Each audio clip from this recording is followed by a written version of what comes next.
Hello students, geometrical optics के इस question में हमें दिया है a ray of white light is incident on the interface between glass and air from glass towards air. The angle of incidence is such that the green light just suffers total internal reflection. The rays of light emerging from the glass to air contains options are red, orange and yellow colors, violet, indigo and blue color, all colors and all colors except the green color. So in this case सबसे पहले हम लोग यहाँ पे जो given conditions है वो बना लेते हैं. हम लोगों को दिया है the ray of light, it is entering air medium from glass medium, है ना. और यहाँ पे हम लोगों को बोला गया है, ये हम लोग नॉर्मल एक बना लेते हैं यहाँ पे, ठीक है.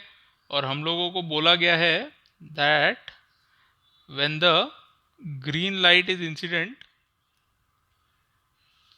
यानी वैसे तो वाइट लाइट इंसिडेंट है और वाइट में से जो ग्रीन लाइट है it suffers total internal reflection. Okay, तो बचे हुए विजिबल स्पेक्ट्रम में से हम लोगों को पूछा है कौन सी लाइट यहाँ पे ग्लास के बाहर इमर्ज करेगी, और है ना, तो जो इंटरनली रिफ्लेक्ट नहीं होगी वो इमर्ज हो जाएगी.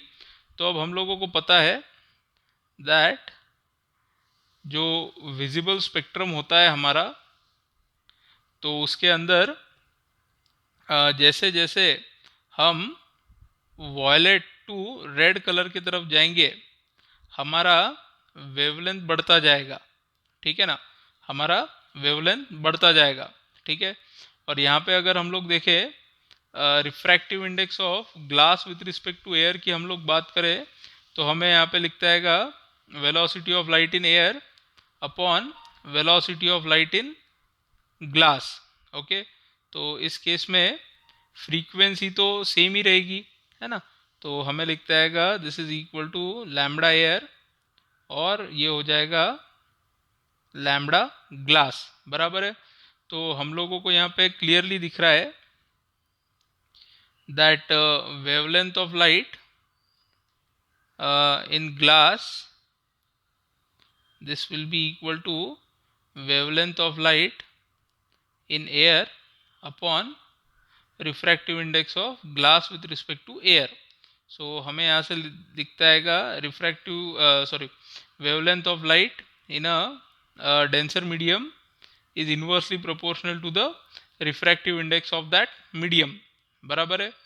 और हमें यहाँ पे पता है that sine of critical angle of incidence, this is equal to 1 upon refractive index of the denser medium. Okay, so let us call this as equation 1 and let us call this as equation 2.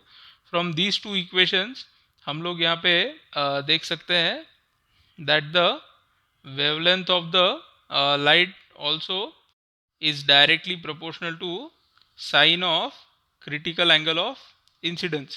Okay, तो जैसे जैसे wavelength बढ़ता जाएगा वैसे वैसे यहाँ पे हमारा क्रिटिकल एंगल जो है, angle of critical angle of incidence है ना, तो वो भी बढ़ता जाएगा. इसका मतलब अगर येलो लाइट का टोटल इंटरनल रिफ्लेक्शन हमें करना है, so the angle of incidence for yellow light it should be greater than the angle of incidence of the green light, ठीक है. तभी जाके येलो लाइट का जो है वो टोटल इंटरनल रिफ्लेक्शन हो पाएगा. ओके, सिमिलरली ऑरेंज और रेड लाइट के लिए हम लोगों को एंगल ऑफ इंसिडेंस बढ़ाते रहना पड़ेगा तभी जाके टोटल इंटरनल रिफ्लेक्शन हो पाएगा.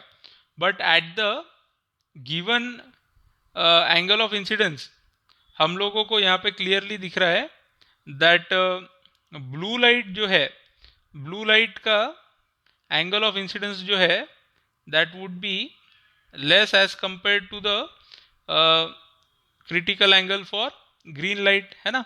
इंडिगो का उससे भी कम हो जाएगा, वॉयलेट का उससे भी कम हो जाएगा, ठीक है.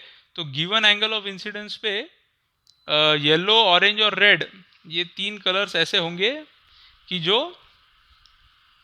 इंटरफेस को क्रॉस कर जाएंगे, है ना, यानी एयर मीडियम में निकल जाएंगे ये तीनों कलर्स।